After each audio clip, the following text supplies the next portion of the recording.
प्यारे बच्चों, स्वागत है आप लोग का आपके channel zero to hero classes पे। आज क्लास 9th का एक्सरसाइज 3.2 प्रश्न 13 आपको बताने जा रहे हैं। तो अब प्रश्न 13 देखेंगे कि गुणनखंड प्रमेय लागू करके बताइए कि निम्नलिखित स्थितियों में से प्रत्येक स्थिति में जी एक्स पी एक्स का गुणनखंड है या नहीं। मतलब ये पी एक्स जो आप देख रहे हैं दिया हुआ है और जी एक्स का मान भी यहाँ देख रहे हैं दिया हुआ है। तो ये जी एक्स जो है पी एक्स का गुणनखंड है या नहीं, इसे हमको टेस्ट करना है। तो इसको हम आपको दो प्रकार से बताते हैं। एक गुणनखंड प्रमेय द्वारा ये जी एक्स जो है जी एक्स बराबर 0 करके बताएंगे। ठीक है, तो देखिए पहले आप तो 13 का 1 नंबर जो देख रहे हैं, तो इसका हम हल करेंगे। सॉल्यूशन कहेंगे कि गुणनखंड प्रमेय द्वारा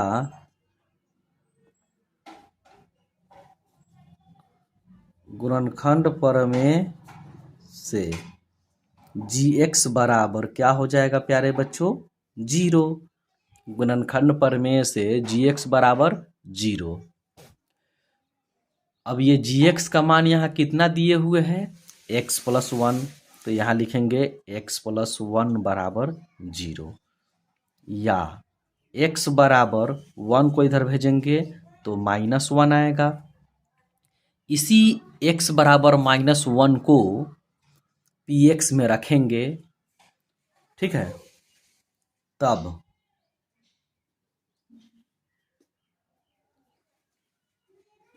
दिया गया बहुपद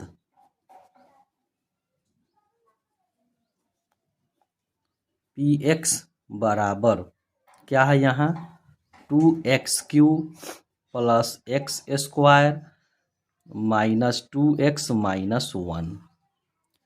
ये जो आप देख रहे हैं यहाँ x बराबर कितना रखना है, -1।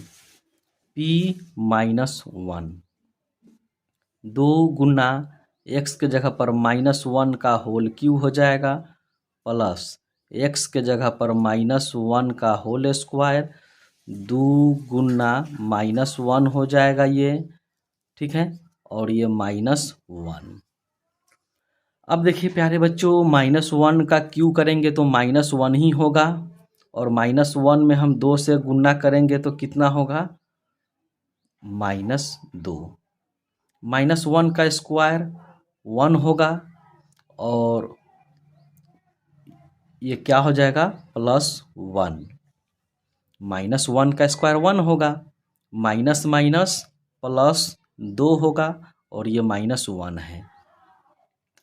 यहाँ देखेंगे 2 और 1 3, और -2 और -1 -3। 3 में से 3 घटाएंगे तो कितना होगा, 0। तो अगर मेरा 0 मान आ जाए, ये अगर 0 आ जाए तो हम कहेंगे दिया गया बहुपद जी एक्स जो है पी एक्स का गुणनखंड होगा। ठीक है, ये जी एक्स जो दिया हुआ है वो पी एक्स का गुणनखंड होगा, क्योंकि यहाँ 0 आ गया। पी एक्स में x का मान रखने पे अगर 0 आ जाए तो हम कहेंगे गुणनखंड है। तो हम कहेंगे जी एक्स यहाँ पर लिखेंगे, इसलिए जी एक्स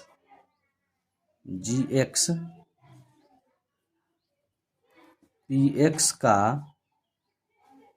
गुणनखंड है। क्या है प्यारे बच्चों, ये जी एक्स का मतलब x + 1, पी एक्स का मतलब 2x³ + x² - 2x - 1।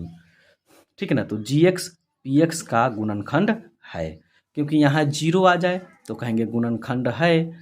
इस प्रकार से आपका 1 नंबर कंप्लीट हुआ। अब इसी प्रकार से 2 नंबर देखेंगे हम। तो 2 नंबर में क्या है, पी एक्स बराबर दिए हुए हैं x³ + 3x² + 3x + 1। और जी एक्स बराबर क्या दिए हुए हैं प्यारे बच्चों, x+2। तो फिर गुणनखंड प्रमेय से इसका हल ज्ञात करेंगे तो कहेंगे गुणनखंड प्रमेय से, गुणनखंड प्रमेय से जी एक्स बराबर क्या होगा, 0। अब जी एक्स का मान कितना है, x+2 है। x+2 बराबर क्या हो जाएगा, 0।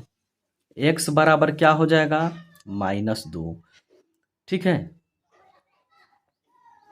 अब जो है यही x बराबर -2 जो है px में मान डालेंगे। यहाँ जो px देख रहे हैं इसी में मान रखेंगे x बराबर -2।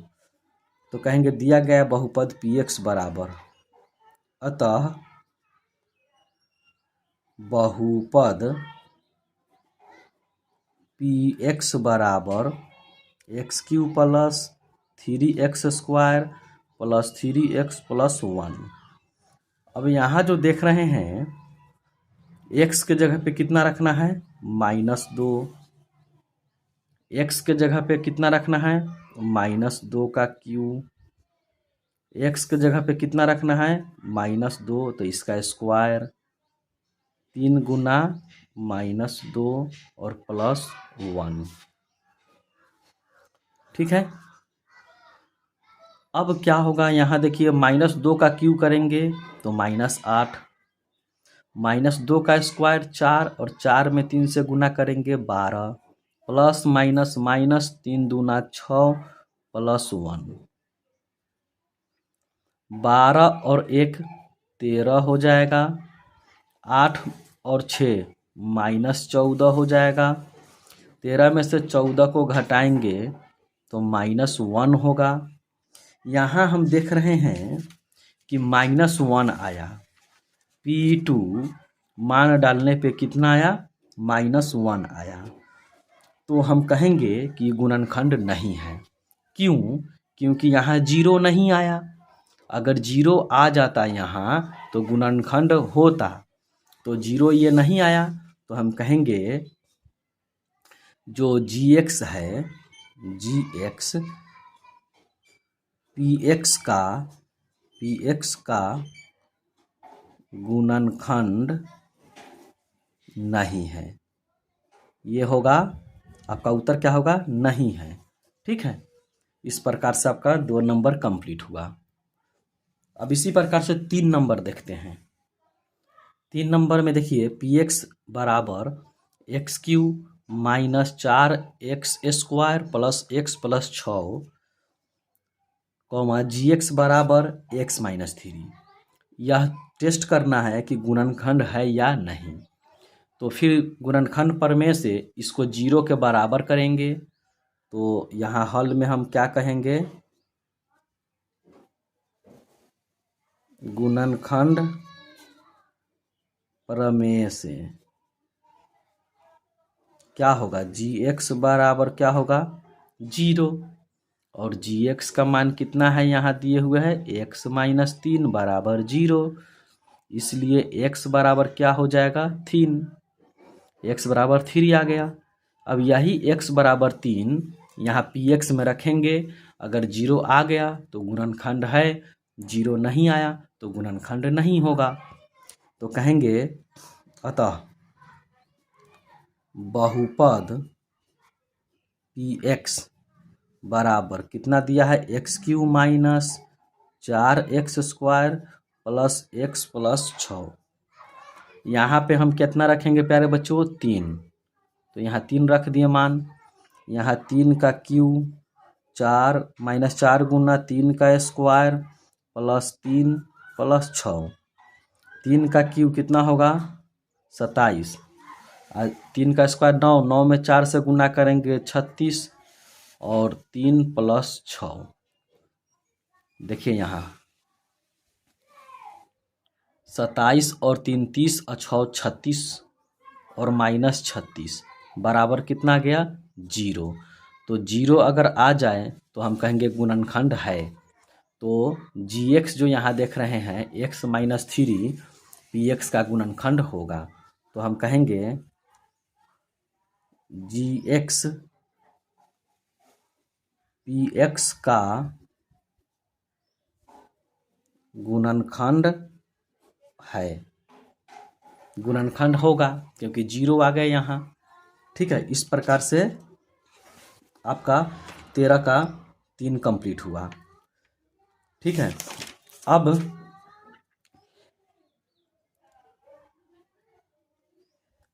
इसी को हम आपको दूसरा विधि भी बता देते हैं। जैसे ये क्या है, x-3, तो सेकंड मेथड आप इस तरह से भी बना सकते हैं। देखिए सेकंड मेथड क्या था, x-3। ये हल में हम कहेंगे, सॉल्यूशन करेंगे कि x-3 किसका, px का गुणनखंड होगा। क्या होगा, गुणनखंड होगा। क्या होगा प्यारे बच्चों, गुणनखंड होगा यदि p कितना, यहाँ कितना मान डालेंगे 3, तो 3 में से 3 घटेगा 0, तो कहेंगे p3 बराबर क्या आना चाहिए 0। मतलब यहाँ 3 रखाएगा ना, तो कहेंगे p3 बराबर मेरा कितना आना चाहिए 0। ठीक है, तब अतः px बराबर कितना दिए हुए था, x³ minus 4x² plus x plus 6। अब यहाँ देखेंगे x के जगह पे कितना मान रखेंगे, 3 रखेंगे। यहाँ पर 3, फिर x है तो यहाँ 3 का स्क्वायर, x है तो 3 और ये प्लस 6। 3 का क्यूब करेंगे तो 27, 3 का स्क्वायर 9, 9 चौका 36 और 3 और प्लस 6, 27 और 3 30 और 6 36 माइनस 36 बराबर 0। अब 0 आ जाए तो हम कहेंगे गुणनखंड है। तो इस प्रकार से ये 0 आ गया तो कहेंगे गुणनखंड प्रमेय से, यहाँ लिखेंगे इसलिए क्या कहेंगे, गुणनखंड प्रमेय से। ये दूसरा विधि आपको बता रहे हैं, क्या था, x-3 किसका, px का क्या है, गुणनखंड है। तो यहाँ कहेंगे गुणनखंड है। इस प्रकार से हम आपको दूसरा तरीका बताएं। जो gx जो दिया था x-3, इसको हम क्या करेंगे, यह px का गुणनखंड कब होगा, यदि p3, आप कहेंगे 3 कहाँ से आया सर, तो x के जगह पे कितना रखेंगे कि 0 के बराबर हो जाएगा, तो यहाँ 3 रखेंगे, 3 में से 3 घटाएंगे तो 0, इसीलिए p3 बराबर 0। तो जहाँ जहाँ px था, यहाँ देखिए px दिए हुए था, तो p3 निकालना है, तो p3 निकालेंगे और इसके जगह बराबर 0 आना चाहिए, तो बराबर 0 आ गया। p3 मतलब p3 निकाले, x के जगह पे 3 रखे हैं, तो बनाने के बाद मेरा 0 आना चाहिए, तो देखिए 0 आ गया। तो हम कहेंगे गुणनखंड प्रमेय से x-3 क्या है, px का गुणनखंड है। तो सेकंड मेथड इस प्रकार से आप बना सकते हैं। 1 और 2 नंबर को भी आप इस तरह से बना सकते हैं। ठीक है, तो अब 13 नंबर आपका कंप्लीट हुआ। इसी प्रकार से 14 नंबर देखते हैं। प्रश्न 14, जांच कीजिए कि 7 + 3x³ + 7x का गुणनखंड है या नहीं। तो ये जो 7 + 3x जो देख रहे हैं, इसको 0 के बराबर कर देंगे। तो हल में हम क्या करेंगे, कहेंगे कि माना कि px बराबर, इसको कहेंगे 3x³ + 7x और gx बराबर 7 + 3x। ये हो गया gx का मान, ये हो गया px का मान। तो गुणनखंड परिमेय से हम लोग क्या करेंगे, चेक करेंगे कि गुणनखंड है या नहीं। ठीक है ना। तो हम कहेंगे गुणनखंड परिमेय से, गुणनखंड प्रमेय से GX बराबर क्या करना है प्यारे बच्चों, 0 के बराबर कर देना है। ठीक है ना। तो GX कितना है, 7 + 3x, इसको 0 के बराबर कर देंगे, या 3x बराबर इधर 7 को भेजेंगे तो -7 आएगा, इसलिए x बराबर -7/3। तो यही x का मान हम px में रखेंगे। ठीक है ना। अतः बहुपद कितना दिया था, px बराबर 3x³ + 7x है। अब यहाँ पर x के जगह पे हमको कितना रखना है, तो -7/3 रखना है। ठीक है। तो इस प्रकार से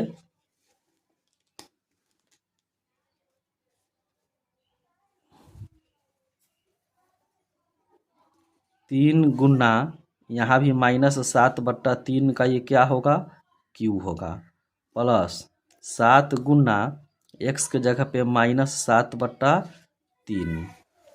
अब देखिए 3 गुना -7 का क्यूब करेंगे तो कितना होगा, 343 आएगा।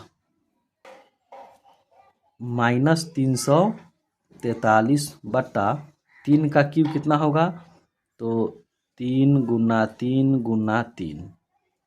ठीक है, यही होगा, प्लस माइनस माइनस होगा, यहाँ प्लस नहीं बल्कि यहाँ क्या होगा, माइनस होगा, 7 सते 49 और बट्टा 3 होगा। इस 3 से 3 को काट देंगे तो कितना होगा, -343 बट्टा 3 तिहाई 9 और -49/3। अब क्या होगा प्यारे बच्चों, देखिए यहाँ एलसीएम इसका लेंगे तो एलसीएम कितना आएगा, 9 आएगा। 9 से 9 कैंसिल हो गया तो -343 और 3 से 9 3 बार में, तो 49 में 3 से गुना करेंगे तो 9 तिया 27 के 7 हासिल 2 और 4 तिया 12 और 2 14, 147 होगा। 3 का पहाड़ा में 9 3 बार में, तो 3 से 49 में गुना करेंगे, 9 तिया 27 का 7 हासिल 2, 4 तिया 12 2 14, -343 और -147 को जोड़ेंगे तो कितना आएगा, तो 7 और 3 10 के 0, यहाँ देखिए 10 के 0 हासिल 1, 4 4 8 और 1 हासिल 9, 3 और 1 4, तो -490 और बट्टा कितना आ जाएगा, 9। तो ये मान मेरा 0 के बराबर नहीं हुआ, इसलिए हम कहेंगे कि यह गुणनखंड नहीं है। ठीक है ना। जो मान दिया था आपका कितना, तो 7 + 3x जो है किसका, 3x³ + 7x का क्या होगा, गुणनखंड नहीं होगा, गुणनखंड नहीं है, ये गुणनखंड आपका नहीं है। इस प्रकार से आपका यह कंप्लीट हुआ। ठीक है। अब 2 नंबर देखते हैं। तो 14 का 2 नंबर है, जांच कीजिए कि x + 2 बहुपदों x³ + 3x² + 5x + 6 और 2x + 4 का एक गुणनखंड है या नहीं। तो ये जो x + 2 है, ये जो बहुपद दिया है उसका गुणनखंड है या नहीं। ठीक है। तो सबसे पहले प्यारे बच्चों इसको मानते हैं कि ये px है, ये gx है, इसको ही मानेंगे, कुछ भी नाम लिख सकते हैं आप। तो यहाँ हल में हम कहेंगे क्या, कि माना कि क्या कहेंगे प्यारे बच्चों, माना कि पी एक्स बराबर कितना, x Q plus 3x² plus 5x plus 6, और ये भी है तो इसको हम कुछ भी मान लीजिए, एफ एक्स मान लीजिए। एफ एक्स बराबर, नाम आप कुछ भी दे सकते हैं, ठीक है ना, इतना। और इसको मान लीजिए जी एक्स बराबर एक्स प्लस 2। तब गुणनखंड प्रमेय से इसको 0 के बराबर करेंगे, मतलब जी एक्स को 0 के बराबर करेंगे। तो हम क्या लिखेंगे यहाँ कि गुणनखंड प्रमेय से क्या, जी एक्स बराबर 0। अब जी एक्स का मान देखिए कितना है, एक्स प्लस 2। एक्स प्लस 2 को 0 के बराबर कर देंगे, या एक्स बराबर 2 को इधर लाएंगे तो -2 होगा। यही एक्स बराबर -2 हमको पी एक्स में मान रखकर चेक करेंगे। अगर 0 आ गया तो गुणनखंड है। एफ एक्स में भी मान रखेंगे, एक्स बराबर -2, अगर 0 आ गया तो गुणनखंड है। ठीक है, तो फिर यहाँ कहेंगे अतः बहुपद, क्या दिया था बहुपद में प्यारे बच्चों, पी एक्स बराबर एक्स क्यू दिया था plus 3x² plus 5x plus 6। अब यहाँ पी एक्स के जगह पे कितना रखना है, -2। यहाँ एक्स के जगह पे -2 का क्यू प्लस 3 गुना एक्स के जगह पे -2 का स्क्वायर प्लस 5 गुना एक्स के जगह पे -2 हो जाएगा और प्लस 6। ठीक है, तो -2 का क्यू -8 हो जाएगा और -2 का स्क्वायर 4, 4 तियाई 12 प्लस माइनस माइनस 5 दूना 10 प्लस 6। अब यहाँ देखिए प्यारे बच्चों, 12 और 6 कितना होगा, 18, और -8 और -10 -18। 18 में से 18 घटाएंगे तो 0 आ गया, इसका मतलब यह गुणनखंड है। ठीक है, ये क्या है, गुणनखंड है। फिर बहुपद क्या दिया था, आप देखेंगे दूसरा बहुपद कितना दिया था, बताइए प्यारे बच्चों। तो दूसरा दिया था, यहाँ देखिए 2x प्लस 4। दूसरा था क्वेश्चन में आप ध्यान देंगे तो क्वेश्चन में क्या है, यहाँ देखिए 2x प्लस 4, मतलब ये तो पता चल गया गुणनखंड है क्योंकि 0 आ गया। अब 2x प्लस 4 इसमें भी x का मान डालेंगे, अगर 0 के बराबर आ गया तो ये भी गुणनखंड होगा। ठीक है, तो देखिए प्यारे बच्चों,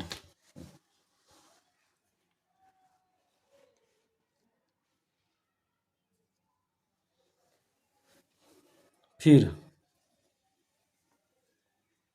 बहुपद कितना था, एफ एक्स बराबर कितना था, 2x प्लस 4। अब f कितना निकालना है हमको, -2, x के जगह पे तो -2 रखना है। 2 गुना x के जगह पे -2 प्लस 4 प्लस माइनस माइनस और 2 दूना 4 प्लस 4 बराबर क्या आ गया, 0। इसका भी मान 0 आ गया। मतलब दोनों बहुपद में हम मान डाले हैं जी एक्स का मान, तो दोनों में मेरा क्या आ गया, 0 आ रहा है, यहाँ भी 0 यहाँ भी 0। इसलिए हम कहेंगे x प्लस 2 जो था वो गुणनखंड होगा किसका, यहाँ देखिए ये x प्लस 2 बहुपद इतना और इतना का गुणनखंड होगा। ठीक है, तो यहाँ देखिए लिखते हैं, आपको बताते हैं, कहेंगे इसलिए, ठीक है ना, x plus 2 बहुपदों x³ plus 3x² plus 5x plus 6 और और क्या था प्यारे बच्चों, 2x प्लस 4 का एक गुणनखंड है। इस प्रकार से आपका यह कंप्लीट हुआ 14 का 2 नंबर। इसी प्रकार से 14 का 3 देखते हैं। तो यहाँ भी चेक कर रहे हैं प्यारे बच्चों, देख रहे हैं 3 नंबर क्वेश्चन है। जांच कीजिए कि बहुपद क्यू टी बराबर 4t³ plus 4t² minus T minus 1 जो है 2t प्लस 1 का गुणज है। तो इसको भी हम उसी प्रकार से टेस्ट करेंगे। सबसे पहले 2t प्लस 1 जो है इसको 0 के बराबर हम कर देंगे। तो हल में हम क्या कहेंगे प्यारे बच्चों, 2t प्लस 1 को 0 के बराबर कर देंगे। 2t बराबर ये -1 आएगा, इसलिए t बराबर -1 और 2 नीचे जाएगा। तो t का मान कितना आया, t का मान आया -1/2। अब जो ये t का मान आया यहाँ QT में मान डालेंगे हम, ठीक है। कहेंगे इसलिए बहुपद QT बराबर 4t³ plus 4t² minus t minus 1। यहाँ t के जगह पे मान डालना है 1/2, t के जगह पे मान डालना है -1/2, फिर 4 गुना t के जगह पर मान डालना है -1/2, और यहाँ तो q है तो यहाँ q लिखेंगे, यहाँ स्क्वायर है तो यहाँ स्क्वायर हो जाएगा, और माइनस t का मान कितना है तो -1/2 है, और ये -1 है तो -1। -1 का क्यू -1 होता है, -1 में 4 से गुना करेंगे -4 होगा। 2 का क्यू 8 होता है, -4/8 हो जाएगा, ठीक है। प्लस -1 का स्क्वायर 1 में 4 से गुना करेंगे 4 होगा, और 2 का स्क्वायर 4, माइनस और माइनस प्लस 1/2, और ये -1 हो गया। 4 से 1 बार में, 4 से 2 बार में डिवाइड कीजिए, 4 से 1 बार में, 4 से 1 बार में डिवाइड हो गया। मतलब ये होगा 1/2, उसके बाद में +1 प्लस 1/2 -1, ये माइनस और ये प्लस कैंसिल, ये प्लस ये माइनस कैंसिल, ये टोटल कितना मान आया 0। अगर 0 आ गया तो गुणनखंड है, ठीक है ना। कहेंगे 2t प्लस 1 बहुपद QT का गुणज, यहाँ देखिए कहेंगे 2t प्लस 1 बहुपद QT का गुणज है। इस प्रकार से आपका ये गुणज, यहाँ देखिए प्यारे बच्चों, गुणज है, ठीक है ना। इस प्रकार से आपका यह कंप्लीट हुआ।